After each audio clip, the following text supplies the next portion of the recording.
Hi, everyone, and welcome to this episode of The Astrologer, the Mystic, and the Tarot Reader. As you can see, I have my lovely good friends Amy Bird and Liz Nagel with me again. Hi, Amy. Hi, Liz. Hello. And we are looking at the astrological update for, well, I was going to say the summer, but we're going to start with June, right, Amy? June, July. Yeah. June and July. Okay, well, over to you, Amy. Okay. It feels like there is a lot, but hopefully it'll all flow out nicely. Okay, so we have a very big and quite amazingly beautiful configuration between the outer planets of Uranus, Pluto, Neptune, and Jupiter.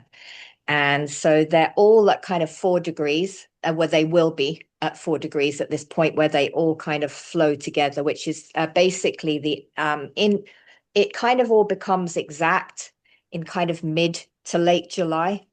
That's when it's really, really at its strongest because Jupiter joins in the party. But so for people who have planets around 4 degrees in their chart, it's going to be particularly significant. And I have been feeling into this, and it won't necessarily be really easy for everybody. For some people, they don't have any planets at 4 degrees. And some people, it's going to be forming a square or challenging parts of their chart. Whereas for other people, myself included, it's forming a very lovely, it's lighting up my chart right now. So I feel like I am getting quite a big dose of it, which is really beautiful. So just to explain what's going on, the backbone of it is that we have Uranus, the planet of awakening and change and insight and liberation, is in Gemini. And it is at the moment, it's trine Pluto in Aquarius. So Uranus is the ruler of Aquarius. So it feels like a big liberation potential moment because that's what Aquarius and Uranus do. What I have been experiencing, and I feel like that can help bring understanding, because on a collective level, Uranus is change and awakening, and Pluto is transformation and power. And in Aquarius, it's calling for us to kind of join together in community and to kind of like, I guess, transform the structures of this world we're living in. On a more personal level, what I have been noticing is that we've got Uranus in Gemini right now. Uranus in Gemini, can completely shift our mindset. It can change the way we're perceiving things. And when it's in aspect to Pluto, Pluto can be our compulsions. It can be the shadows. It can be the patterns, the subconscious patterns that are following us around in our lives. And so, and it's also psychological insight. So you put the two of them together, and it can really help us to understand our more compulsive nature, understand certain psychological complexes or patterns that are following us through our lives. And just it's almost like Uranus in Gemini can change the neural pathways, if that makes sense. And just give us such a kind of like feeling of clarity and understanding that can really help us shift some quite big patterns. So I feel that is really like a very big part of this story. We've got the planet of transformation with the planet of change and liberation, and they're playing nicely together, and that feels really good. But they are in an air sign, and air is more kind of like understanding in here. It's not so. In a water sign, it might be really emotionally cathartic. It feels almost like mentally we can get it, and when you mentally get it, you have more of a capacity to shift. So there's that aspect of it. But then in the middle of those two at 4 degrees as well, we have Neptune. And Neptune is in Aries, and it is basically saying, Neptune in Aries in and of itself is like, okay, you have the dream, you have the imagination, you have the insight. how can we actually make that happen, says Aries. Aries is the doer. It is the brave one. It is the, and so you get, it's not like Neptune in Pisces has the dream and might be quite passive about it. You've got Neptune in Aries going, well, let's do it. Let's be the brave warrior and actually go out and do something. But it is also compassion. And so I think it kind of softens the energy of the other two. Like the Neptune is spirit. It is the universal unity. It is our collective unconscious, So there is this feeling of like, dream the dream, Are we having a little bit of a potential kind of an awakening and the potential for us to actually realize some of our dreams instead of being limited by our fears or our limitations? It feels like maybe something is opening up here. And I've got this kind of feeling, is there the potential for the summer of love or something like that happening within all of this? And I have noticed, I told a woman the other day, oh, you've got a lovely dress. And she said, it's the weirdest thing. 5 people today have said that about my dress. And I've worn this dress a lot in my life. And she said, I don't quite understand it. And I said, well, it is a lovely dress. And then she walked on, and I just said, maybe it's just the spirit within people, like people are a little bit more open, and they're kind of like opening up a little bit more to each other. And that's where Neptune is, that unifying kind of energy. And if you put Uranus and Neptune together just on their own, then that can bring a spiritual awakening, and like epiphanies of a more spiritual nature and a kind of, oh my God, I get it kind of energy. And then you put the planet of spirit with the planet of soul, psychology and transformation. Again, it's like spiritual transformation, the mixture of kind of psychological understanding and spiritual understanding going together.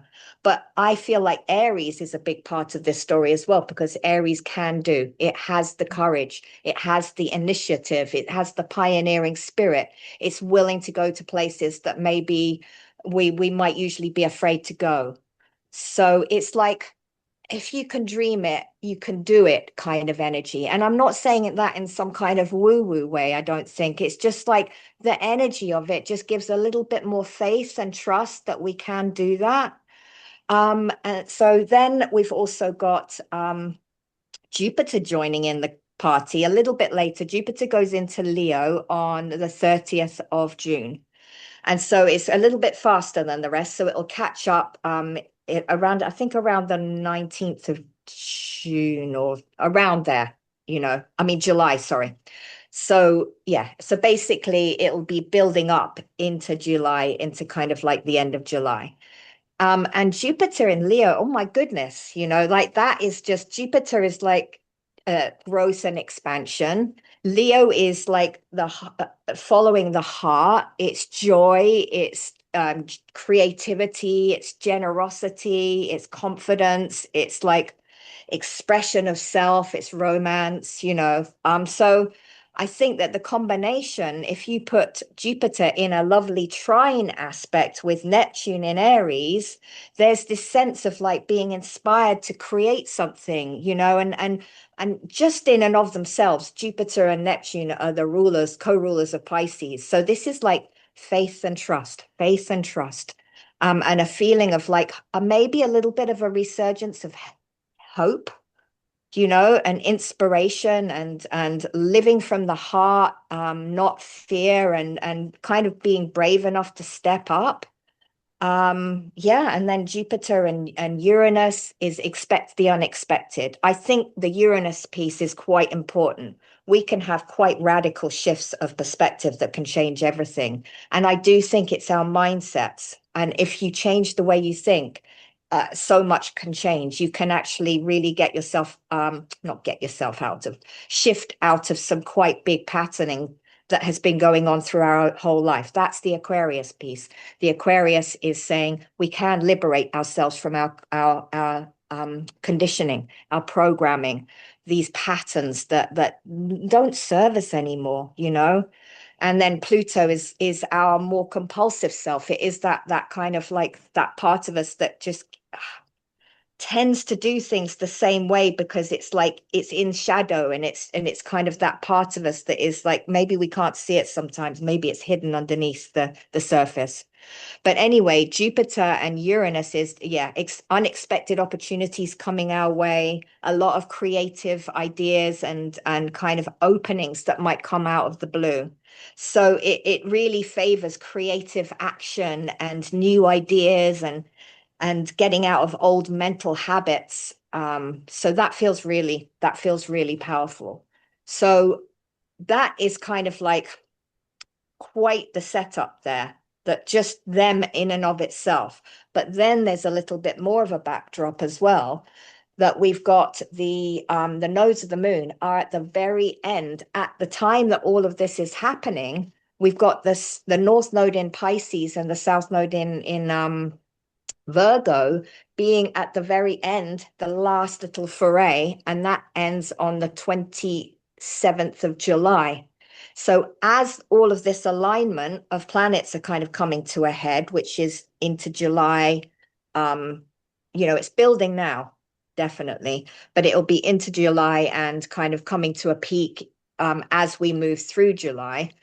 The North Node goes into Aquarius on the 27th of July.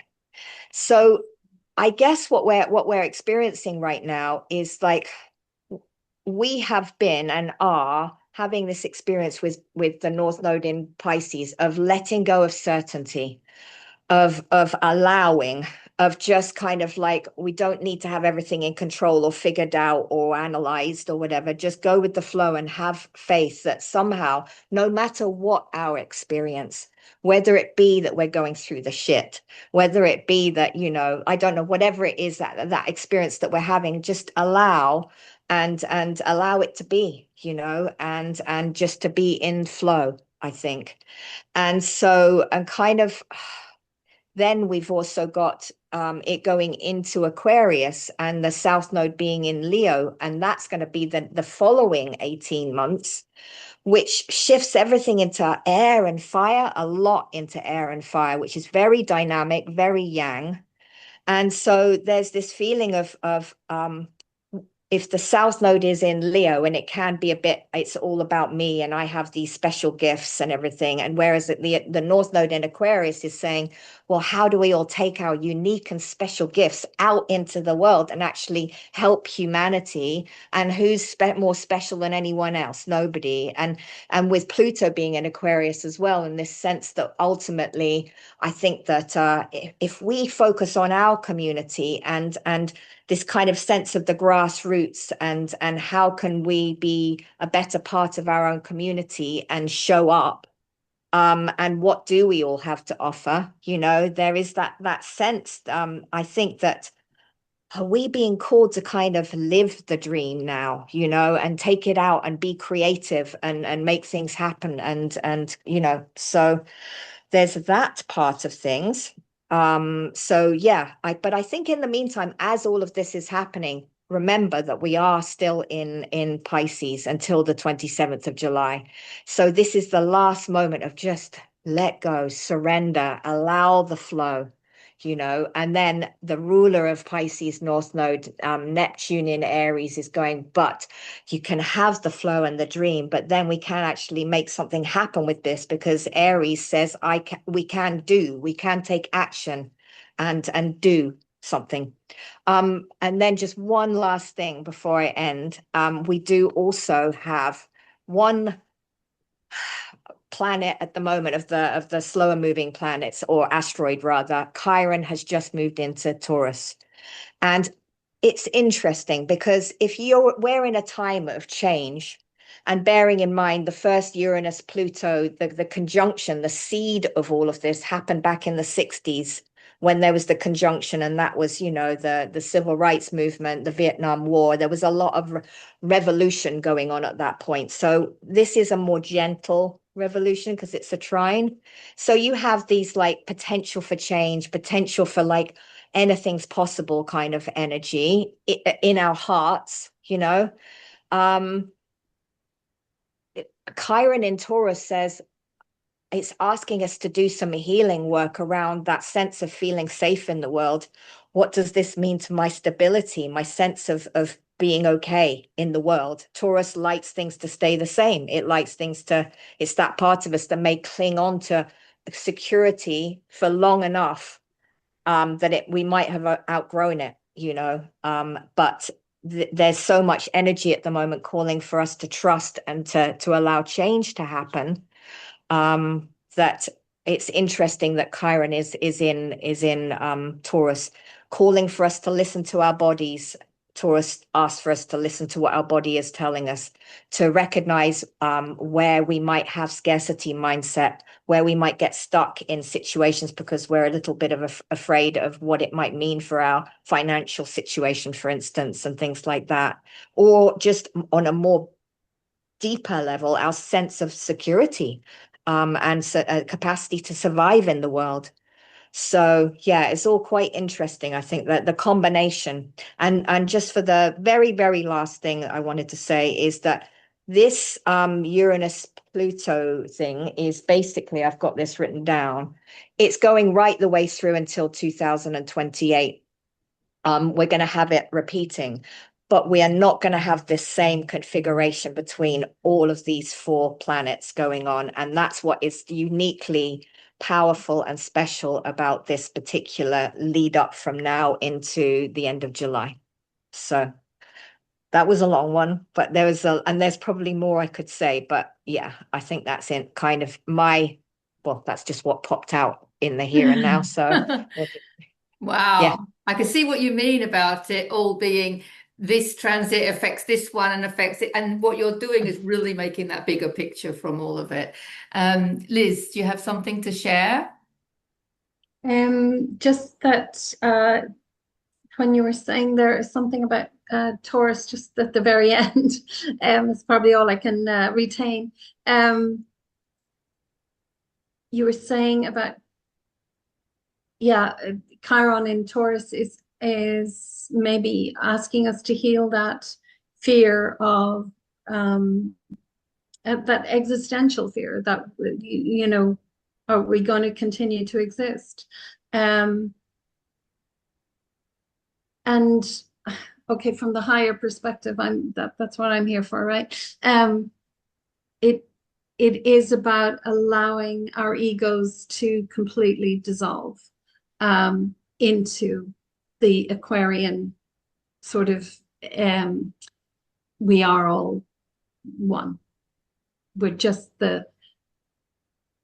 We're all light, and there is no you, there is no me, there is only the light. And Taurus doesn't like that, right? Taurus likes solidity and things to be tangible. And we're being pulled by the North Node into letting go of everything that we think of as solid. That's what I've got. I find it very interesting how different people take different bits away from it all. It's all part of that uniqueness within the oneness. Yes, I often get teased because I often say there is only me, right? And so now I'm saying there isn't even a me, there isn't a you, there isn't a me. But yeah, my friends tease me that I'm special, and I say, yeah, I'm special like everybody else. Yeah, exactly. But I mean, there's so much that I mean, yeah, I totally agree with that, Liz, about the dissolving the ego, but also the dissolving. I mean, the Neptune in Aries is about dissolving the I am. So you've got the identity from Aries and Neptune being the dissolver. So, even if it's not ego, I suppose it's all ego. Yeah, I get that. Well, mind. Yeah, but I think it's because I get the Ten of Swords, which is to me a new identity. It's like you've got to get rid of all those, because the swords are, of course, the beliefs, and they're going into us because it's the beliefs that we have about ourselves, because that also links up with the Uranus in Gemini, which is about changing, as Amy said, changing our perceptions, and going from the dream, building the dream, but then it's about believing that we can build the dream. Because a lot of people, even the expression pipe dream, and I want to say to people that, oh, it's my pipe dream, and I'm like, but why is it coming to you? Because I don't have that dream, and the next person doesn't have that dream. There's no such thing as a dream that you cannot realize. This is a perception, because the way I look at it, I mean, I'm almost looking at it maybe from I feel like a little bit of a harsh school teacher sometimes. Oh, really? Believe it or not? Because it's just like, you have a dream. It's your responsibility to realize that dream. And if you're not going to do it for yourself, can you do it for humanity, please? That's kind of what I want to say to people, because it's not going to come to us. Any dream that we have, a daydream, or I like to say those moments of inspiration first thing in the morning when your brain waves are still in theta. They're the ones that I listen to. It's just like, if I get an idea, whether it be write the book or do the podcast or whatever it might be an idea that in your artwork or whatever. Or it could just be a conversation that you want to have with somebody. I mean, it doesn't really matter, but if it comes at that time, it's understanding that our thoughts and these inspirations, they're coming to us and only us, because there is only us, right? For a reason. So I see that connection with the believe that you can build the dream. And the other thing, because you're talking about Jupiter going from Cancer to Leo. So that's kind of like going from nurturing ourselves into shining our light. But, it can take a lot of, because to me, Leo is the strength card. And the strength card to me is a card of courage. And so to me, it's easier said than done, is what I want to say, because it does take courage. It takes courage to shine your light. It takes courage to have the confidence. Confidence is a Leo thing, right? Yeah. And it takes courage to have all of that. And so, we have got to not only believe that we can build the dream, but we need to have the courage to build the dream. And then Leo, the nodes, I just feel like we need to have the courage, South Node, Aquarius, humanity. For me, it's all about service to humanity. And we can understand that there's nothing outside of us and it is only us. And we do that beautiful jump, don't we, back to self-service. People talk about serving the self as being greedy, manipulative, what have you. And then we all kind of, I want to help people. I want to help people. A lot of people come to me with readings and go, I don't know what I want to do, but I want to help people. So you have this service to others, which, we need to go through that. But then when you realize, as from the higher picture, that there is only us, and that whatever our frequency is within us is what we're creating outside of us, then it really is service to others is actually service to self again. And you're looking at the other side, the next octave, or however you want to look at it, going from the shadow of it to the city, or however you want to perceive it. But it does, it brings us back to that, doesn't it? So that's how I saw it, like with those other little tarot words in. Yeah.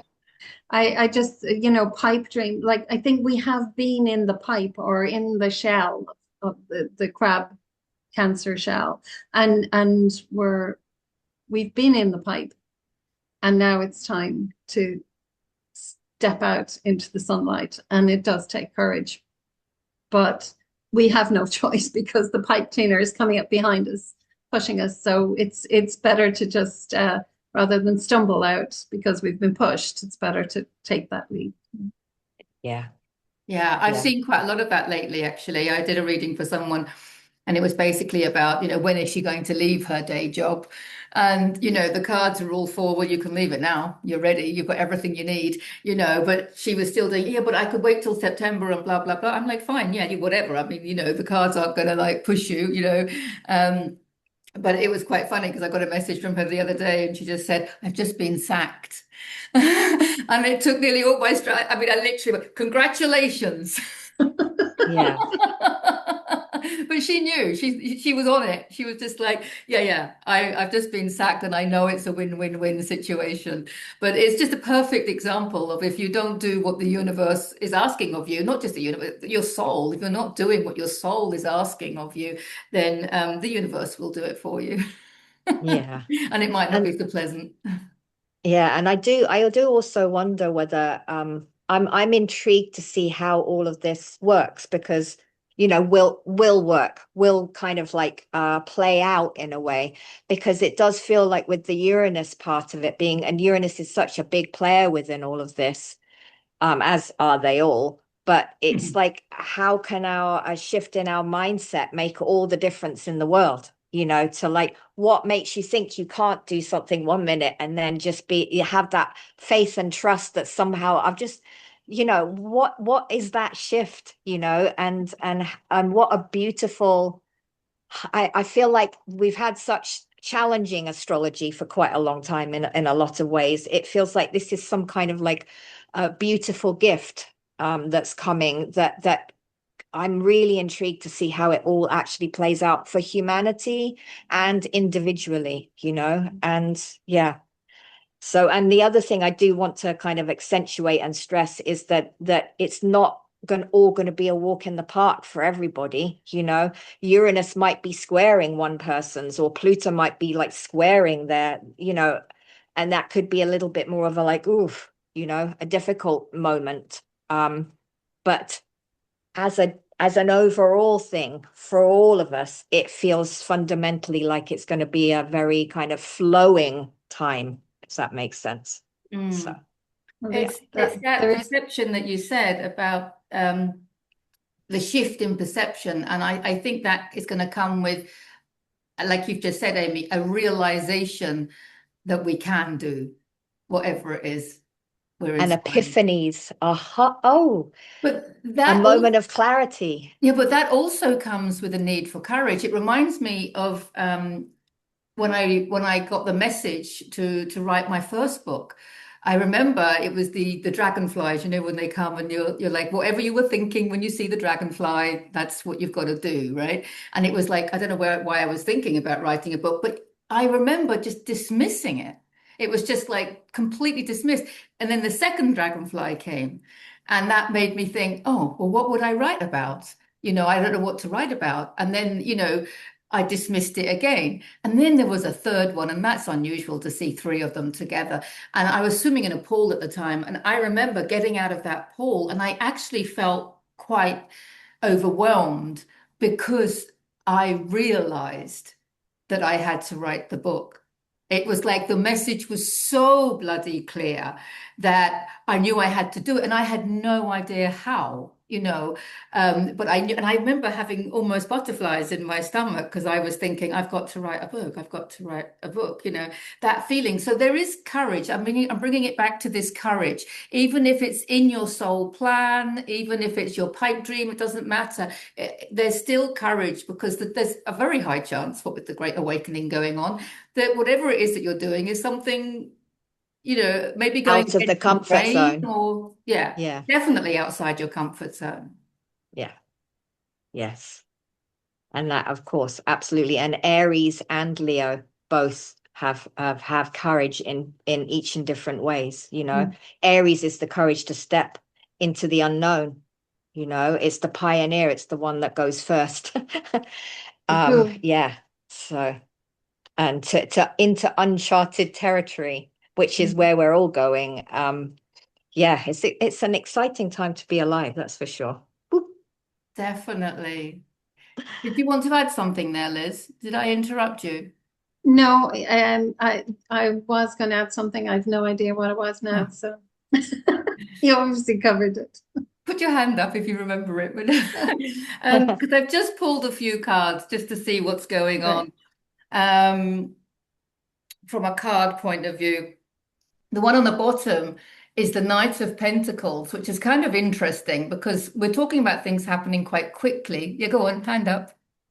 Sorry, oh, I did put my hand up. Sorry, that's what I'm like at the moment.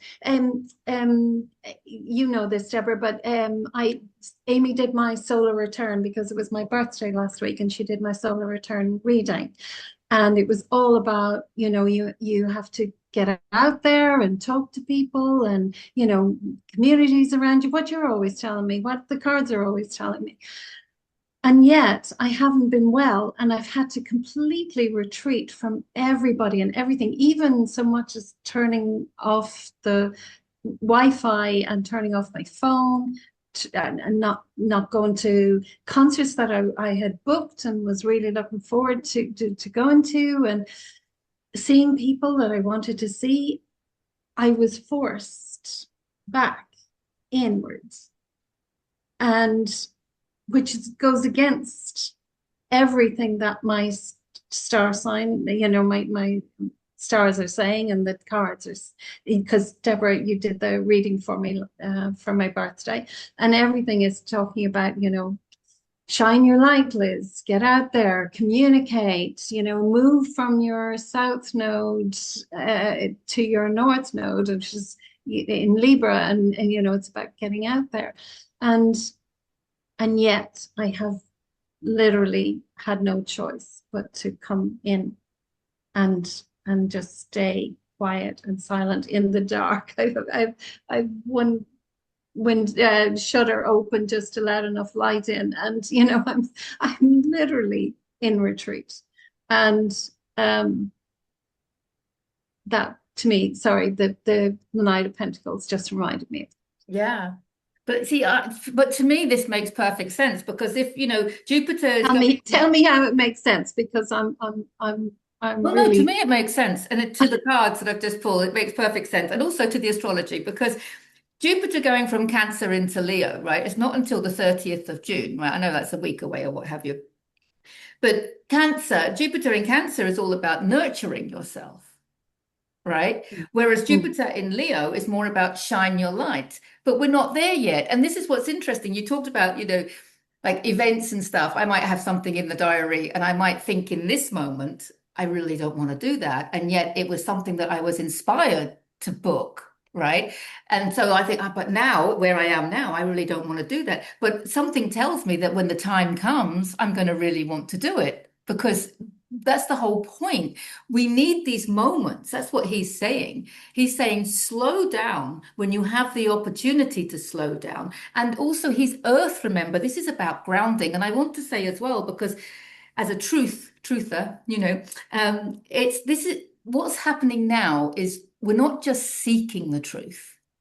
Now we're being asked to embody the truth.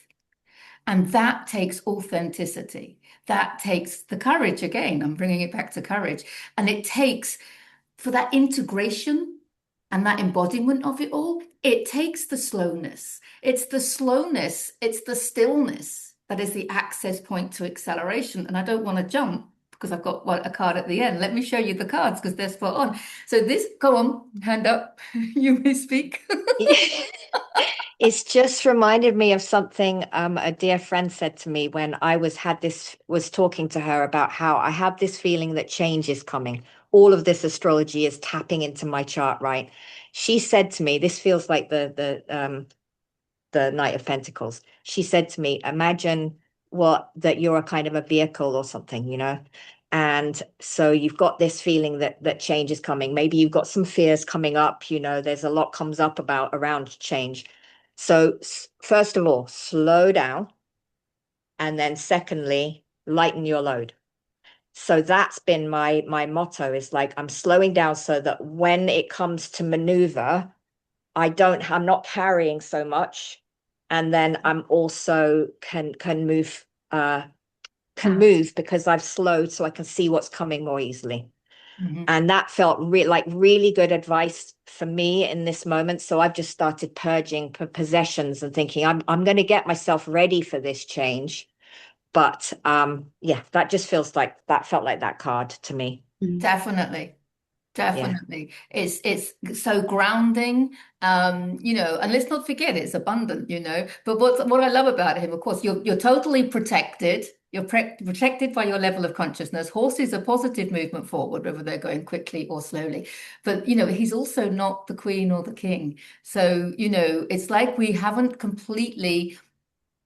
um, we haven't completely lived our full purpose in this lifetime, probably because we can't even imagine, we can't fathom with our human mind this great awakening that we're in. Because the next card, But also he's perfect. He's perfectly positioned for where he is when he yes, is. Yeah. definitely, definitely. But he's the reminder to slow down. But even if you want to speed up, the best way to speed up is to slow down.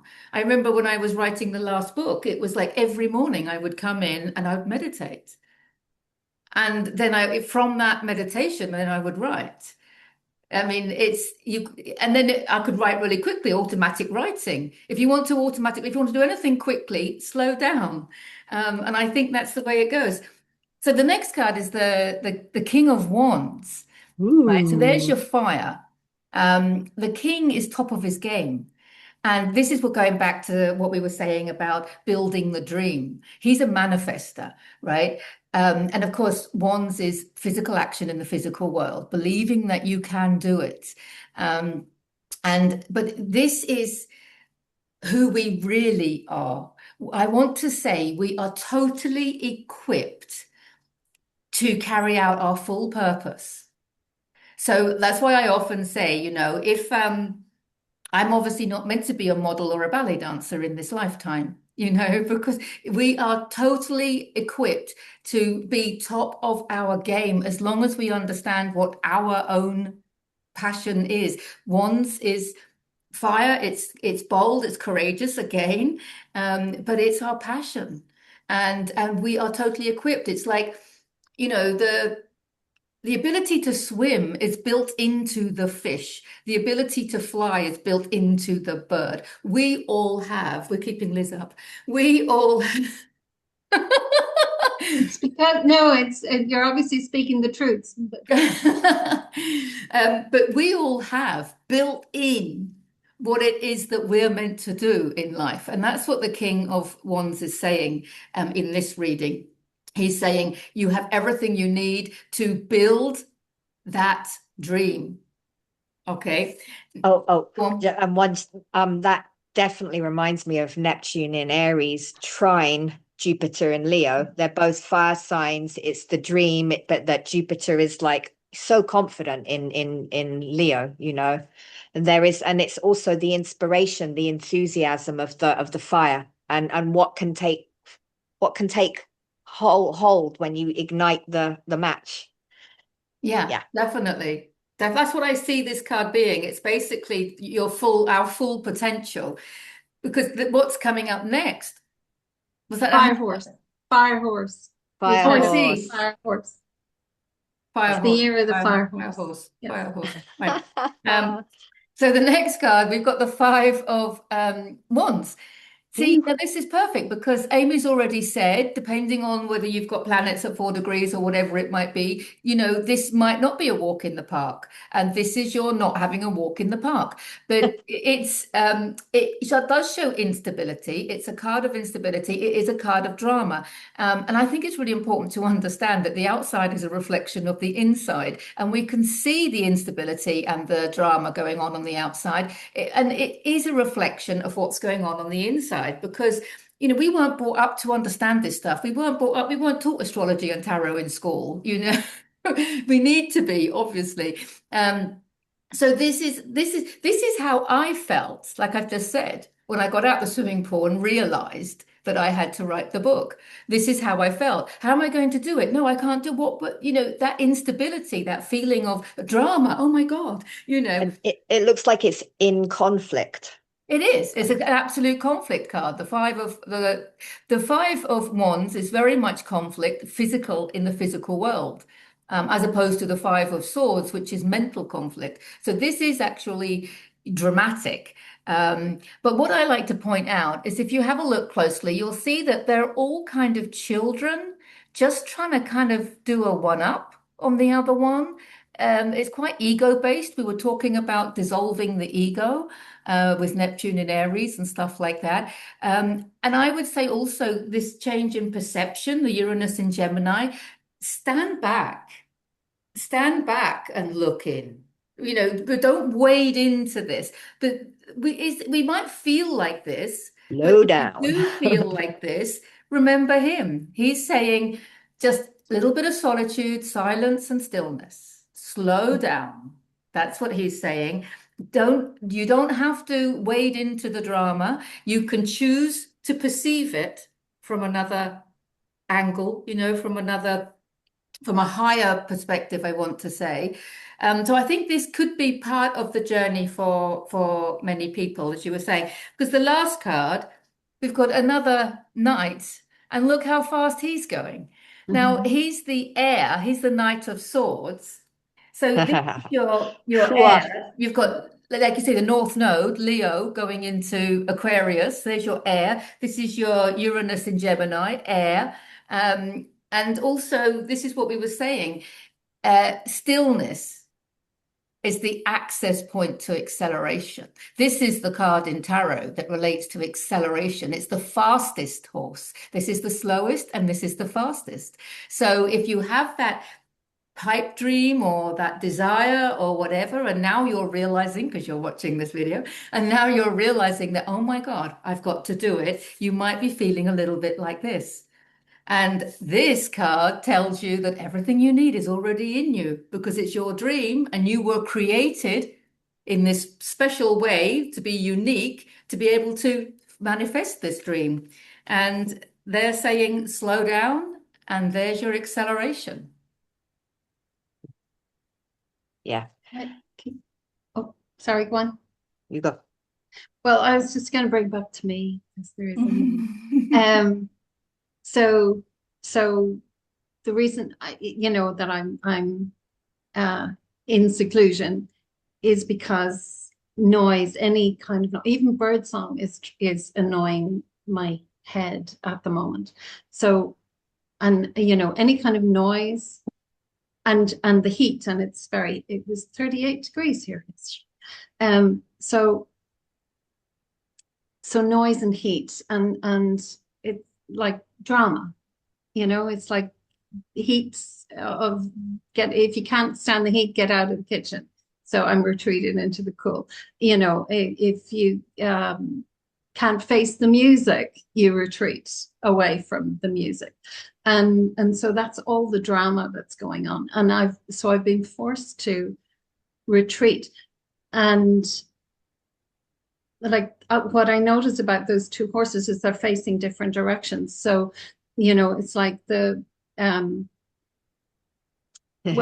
yeah, but that's not how they came up. That's not how they came up.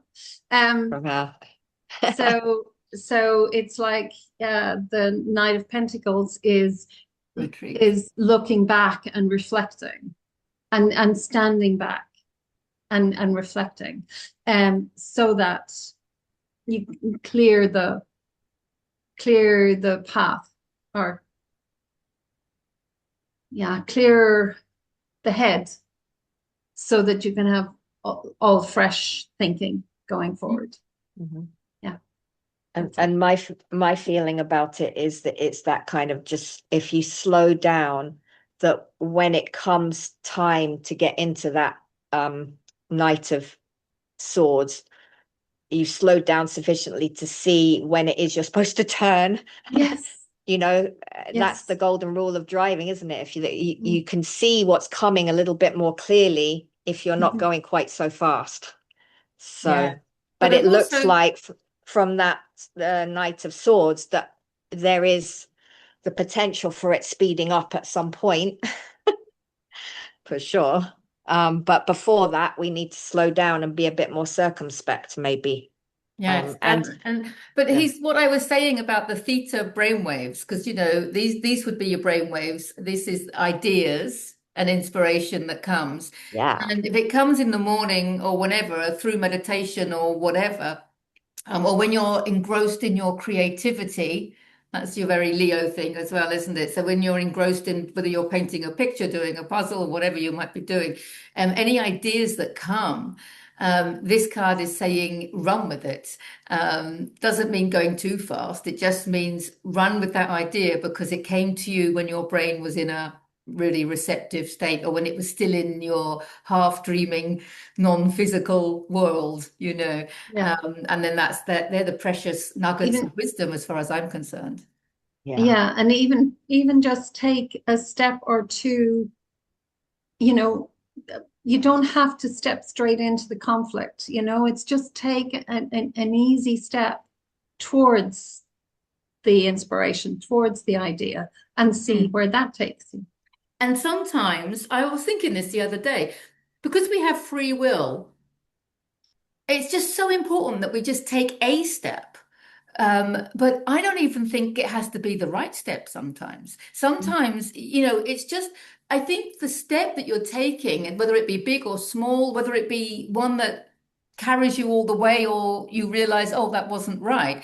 But it's the point of taking some action, because that some action is taking you away from no action, and it's taking you away from your comfort zone. And so if someone says, oh, but I don't know what to do, I don't know what the first step is, it's just like, well, it could be as simple as just going to a new class or going to a new cafe or just meeting an old friend that you haven't seen for ages. It's take any step, even if it's the wrong step, it doesn't matter, because from an energy perspective, what you've done is you've shifted your energy. And when you shift your energy, you allow the universe to bring you your next step. And very often when you take the wrong step, instantly. We're not so sure when we take the right step that because it's in the flow, because it's easy, you kind of think, well, that was too easy. Whereas when you take the wrong step, immediately. Yeah, definitely. I think when you go against your intuition, you can often feel that a lot stronger, can't you, than when you're going with it. But this slowing down to speed up also reminds me of that arrow, to be pulled back Yes, before yes. and that's how I feel energetically about this time, especially this summer. And like we are all just kind of being pulled back a little bit, but because we can all feel something happening, and we don't quite know where our arrows are going. But Look at all those hands going yeah. I think I there's something really exciting about it, and even if there is a little bit of wobbles, it's like it's part of the human experience, and if you can Well, perceive it that way. I know, I remember now what I was going to say earlier. They say pain is inevitable, but suffering is optional. Yeah. So there might be a little bit of pain, but and the other one that we did a video on it some time ago, Liz. Oh no, what was it? Uh, it wasn't. It's not change that is uncomfortable. It's resistance to change. yeah. No, it wasn't the word uncomfortable. I can't remember the word. But change isn't difficult. It's resistance to change Yeah. that causes the discomfort. Yeah. Yeah. And I think, and we've got to just adapt, haven't we? yeah, I mean, I remember hearing a long time ago that the human being, as a human, change is uncomfortable, change can be like the thought of change, but it's also inevitable, isn't it? All things do not stay the same, so we have to kind of roll with it.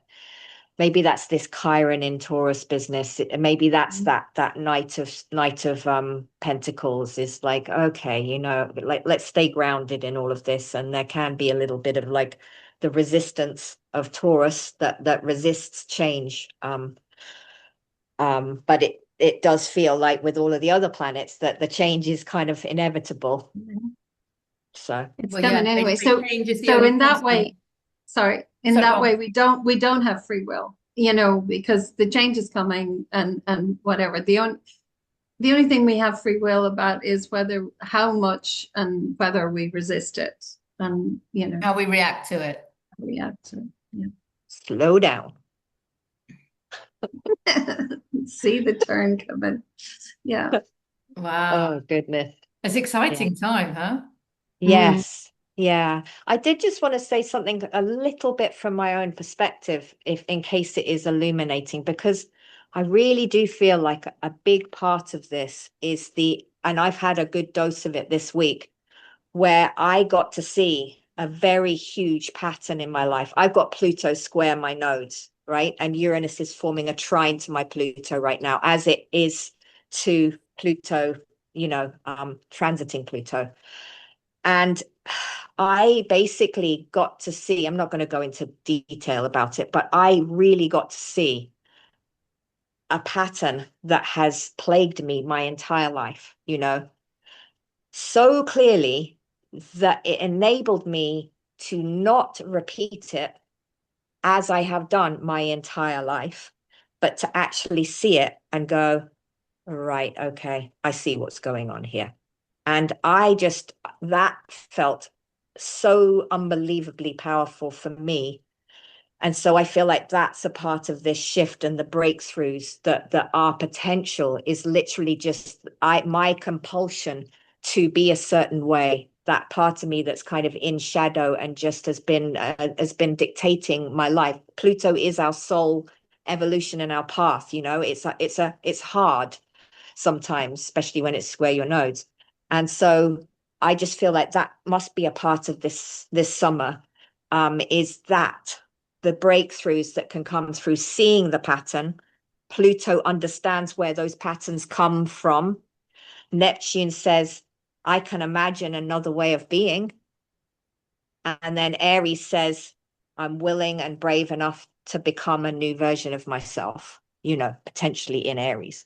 I don't know. That's kind of like, that feels really powerful, Yeah. on a very deeply personal, there is only I level, wow. I feel like a lot has changed for me just by that experience. So Yeah. That's what I would call a self-realization. And they can actually be quite breathtaking, can't they, when they happen? Um, but I want to say it is all about consciousness. It is all about our awareness. That's all there is our awareness and the meaning that we put on it. So to be aware, to have it come to our consciousness that we have those patterns. And like you said, you choose, there's your free will. You're choosing to do things differently. So it's all about consciousness and perception, that is creating the new, not just a yeah. new experience, but it's a new version of you. And Pluto does remind us always that we always have choice. We choose how to respond to whatever is going on. And I did choose in that moment to do things a different way. And goodness, as it felt liberating. Whew, amazing. But So it's your level of consciousness that knows that there is another way and that you are the creator. That's what he's saying. I mean, you are the creator of your own reality, and how you choose to perceive your reality is how your reality will come into form. And that's exactly what you did. yeah. Yeah. And it's that change in frequency, or the increase in consciousness, that creates the ability to see from a different perspective. That's why it can change in an instant. Because it's just like a light switch going on. Suddenly you've got clarity. It might only be in one area, it mightn't be the whole shebang.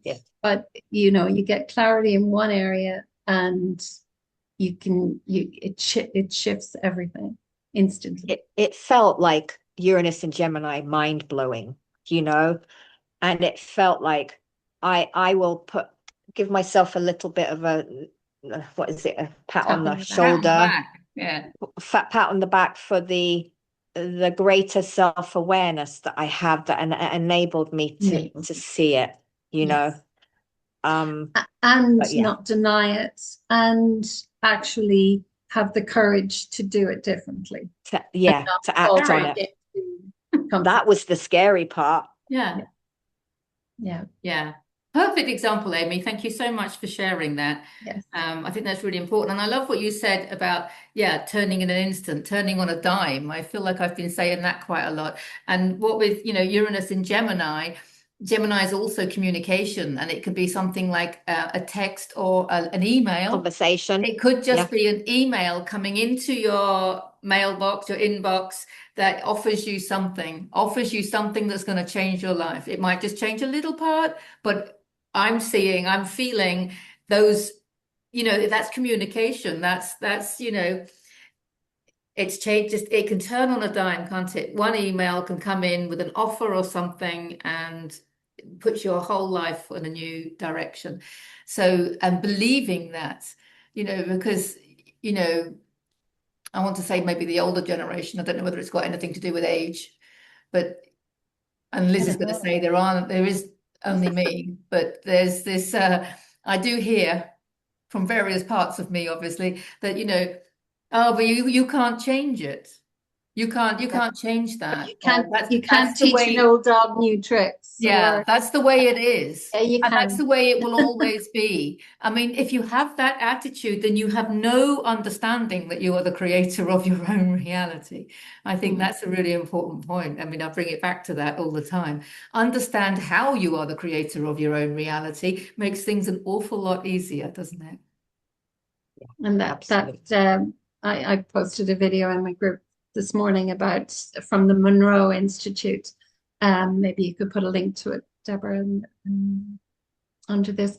But yeah, about she created this diagram to show, the all that is being compressed. And I had this insight the other day, the all that is the space within the circle. In the binary system, we've got zeros and ones, right?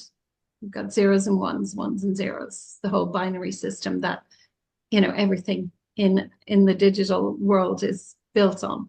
Well, the space within the zero, within the zeros and ones, when that's compressed, as that gets compressed, it becomes the one, right? So it's the all that is getting compressed into the I, the one, the I. And when that gets compressed to the level of matter, of material, the earth. And our bodies. Yes. Our bodies, the earth, everything. Yeah. It's still just the light of the all that is being compressed. That's what it is. It's light compressed into what we call matter. And like when that touches off the earth in her diagram, but it's when one compression meets another, we create this movie going forward. But the movie going forward includes the past and the future. It's and the now. So we're the all that is compressed into the I, the one, there is only me, and creating the movie of what we call life. Yeah. Does that make sense? Mm-hmm. Give me your feedback. It is a movie. It is a movie. It's as simple as that. And when you can perceive it as a movie, I mean, Bashar is always saying, isn't he, that you are the actor, you are the producer, you are, the screen. We're the I used to screen, that we're the picture the other audience, day. we're the actors, we're Yeah. the projector, we're the light behind the projector. The observer. Yeah. The observer, the doer, Mm-hmm. and the being done. I don't know. I don't know. We are all of it. We're all of it. Yeah. Yeah. But I think it's all light compressed. into, It's yeah. the 0 and the 1 that was the kind of realization I had the other day. The 0 and the 1 are one. They're not two things. It's just one is being compressed into the other. So where would our perception of that come in? At the oneness, do we have perception of that? Because we don't have perception until we're in duality, right? Well, the way I see it, the one who perceives is the all that is looking through the lens of the eye of the one. So it's the 0 looking through the lens of the one is the perceiver.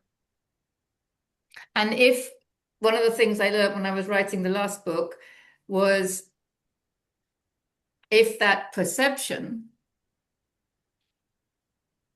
is the observation is the masculine, and the how you perceive it is the feminine, and that will define how it comes into form. Because I had that download, didn't I, that the observer's judgment of the observed is what defines it. So you're observing, but how you observe defines how it will be shown in the movie, shall we say. Yeah. So it's almost like your perception, your judgment of what you're perceiving is actually the director of the movie, because how you define, how you judge it is how it will come into form in your movie. Does that make sense? Yeah. Yeah. So it comes back to, and I always think about judgment because it's the penultimate major arcana, which the major arcana to me are the spiritual lessons in life. And the last, major arcana, of course, is the world, where you're completely, there's a completeness, an energy of completeness and liberation, and the world is your oyster, the universe is your playground, and all of that. So in fact, boundlessness. Boundlessness. Yes, yes. And so judgment from that perspective is the last of the spiritual lessons.